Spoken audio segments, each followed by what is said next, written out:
দর্শক, আজ শহরের এবং মফস্বলের রাস্তাগুলো দেখেছেন কিভাবে আপামর বৃদ্ধ বনিতা মহিলারা তারা সম্পূর্ণভাবে রাস্তার দখল নিয়েছে।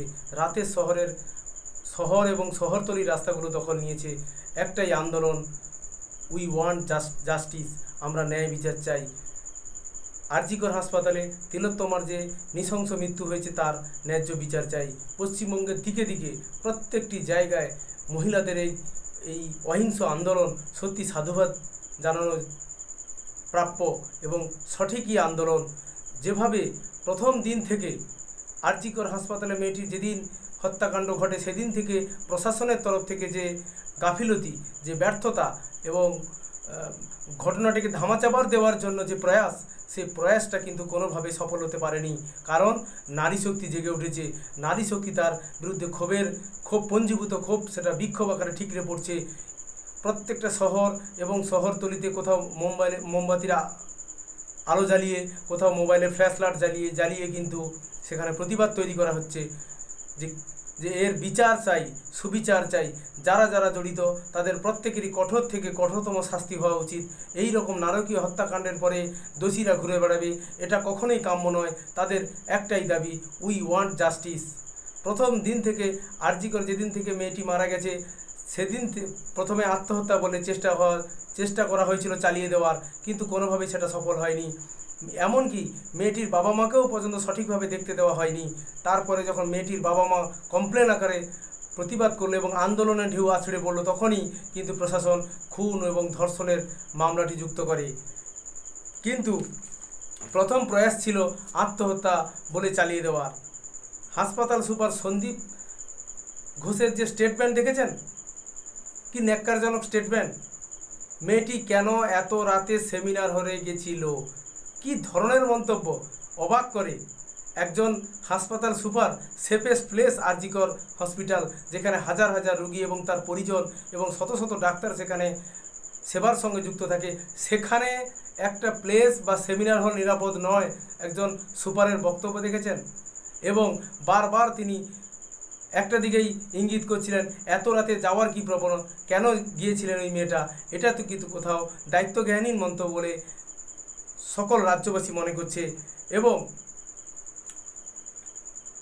যেখানে প্রশাসনের দায়িত্ব ছিল এই নারকীয় হত্যাকাণ্ডের যথাযথ পুঙ্খানুপুঙ্খ তদন্ত করে কিভাবে দোষীরা যাতে আড়ালে থাকতে না পারে, দোষীদেরকে কঠোর থেকে কঠোরতম শাস্তির বিধান করা উচিত, যাতে সাধারণ মানুষের মন জয় করা যায়। পুলিশ প্রশাসন সম্পর্কে যে মানুষের অগাধ বিশ্বাস থাকে, আমরা যাদেরকে শাসন ক্ষমতায় বসিয়েছি, যাদেরকে ক্ষমতায় বসালাম সুষ্ঠু বিচারের আশায়, সুষ্ঠু শান্তির আশায় এবং সুষ্ঠু শাসনের আশায়, তাদের কাছ থেকে এই ধরনের ছলচাতুরি পাবো, এটা কিন্তু কখনোই জনতা বিশ্বাস করেনি। পরে আন্দোলনে চাপে পড়ে খুন ও ধর্ষণের মামলা রুজু করা হয়। কিন্তু কাদের মদতে একজন দুষ্ট অশালীন ব্যক্তি মদ্যপ অবস্থায় কি করে আরজিকর হাসপাতালে ঢুকে পড়লো সেমিনার হলে রাত 3টের সময়, এবং কি করে নারকীয় হত্যাকাণ্ড চালিয়ে সে বেরিয়ে গেল? কাদের মততে ছিল আরজিকর তার অবাধ যাতায়াত? সে থাকতো কোথায়? পুলিশ ব্যারাকে। দর্শক ভাবুন, একজন সিভিক ভলেন্টিয়ার্স পুলিশ ব্যারাকে থাকে, কত আস্পর্ধা! কারা দিল? প্রভাবশালীর হাত ছাড়া কিন্তু কখনোই সেটা পারে না। এবং নিজের নামে কলকাতা পুলিশের বাইকও সে রেজিস্টার করে নিয়েছিল, সে গাড়ি চড়িতে বেড়াতো। সেমিনার হলে একজন ছাত্রী ডিউটি করার পরে, যখন সে ডাক্তারি ছাত্রী, সে যখন ডিউটি করার পরে বিশ্রাম নিচ্ছিল, তখনই ঘটছে নারকীয় অত্যাচার। তবে কোথায় সেফেস্ট প্লেস? মহিলাদের নিরাপত্তা এবং তাদের যে সুরক্ষা কোথায়? কেন সরকার দিতে পারছে না? কেন এই বিষয়টাকে এড়িয়ে যাওয়ার চেষ্টা হচ্ছিল? আরও একটু জিনিস দেখুন দর্শক,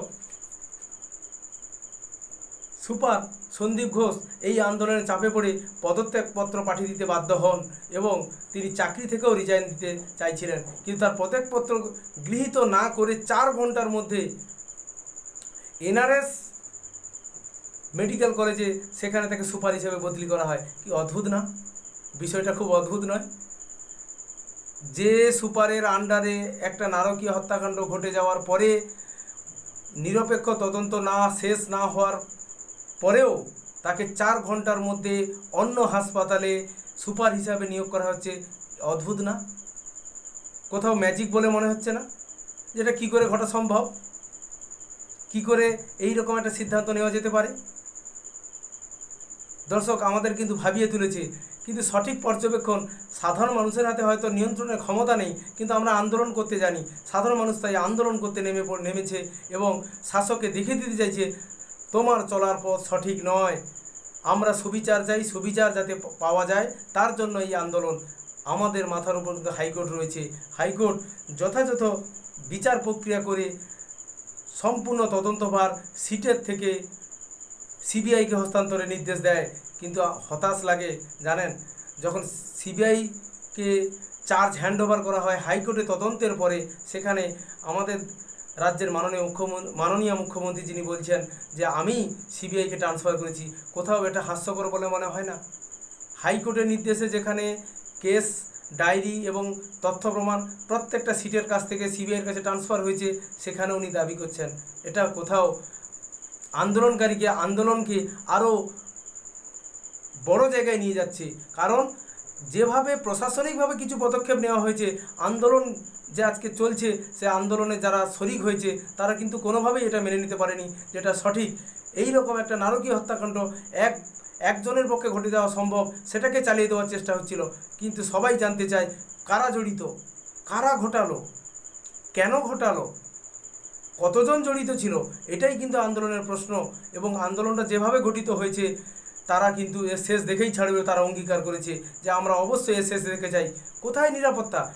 একটা সুরক্ষিত জায়গায় যদি নারীর সম্মান এবং নারীর মর্যাদা এবং তার জীবনটাও সুরক্ষিত না থাকে, কোথায় সুরক্ষিত? এই প্রশ্নটা অবশ্যই থাকবে না দর্শক? আজকের অদ্ভুতভাবে দেখছিলাম মিডিয়া রিপোর্টে কিছু তথ্য নিয়ে ঘাঁটছিলাম যে মেয়েটির যেখানে বাসস্থান সোদপুর, সেখানে কয়েক হাজার মহিলা জমায়েত হয়েছে এই অভয়াকে খুনের বিচার পাইয়ে দেওয়ার জন্য।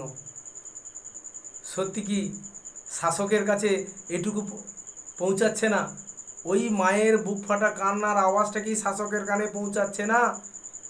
কি হারে কিভাবে কাঁদছে একজন সন্তান হারিয়ে, যে মায়ের যে কষ্ট, যে যন্ত্রণা। আজকের হাজার হাজার মানুষ, লাখ লাখ মহিলা পুরুষ দলমত নির্বিশেষে যেভাবে আন্দোলনে সামিল হয়েছে, আন্দোলনের বহিরঙ্গ চেহারা যেদিকে প্রকাশ পাচ্ছে, সেখানে কি মনে হয় না যে শাসকে কখনো কষ্ট হচ্ছে না এটা দেখে?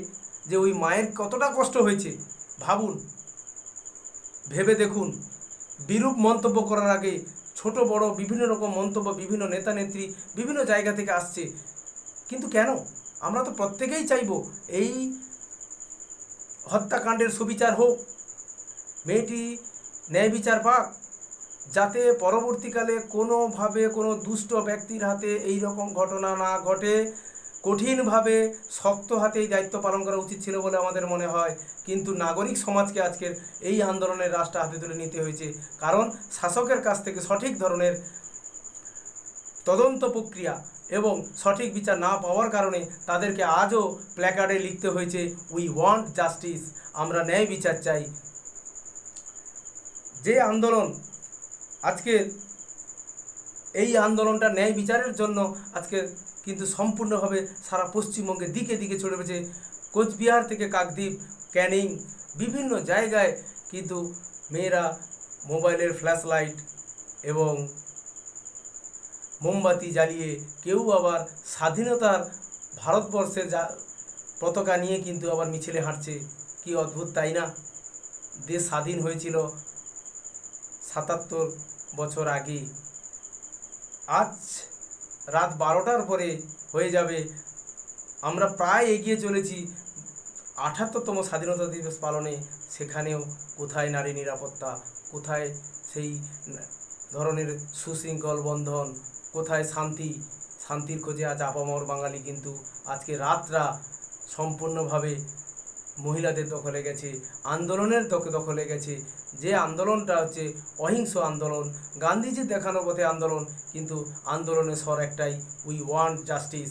আমরা পশ্চিমবাংলা এবং দর্শক মণ্ডলীর পক্ষ থেকে এই আন্দোলনকে স্যালুট জানাই।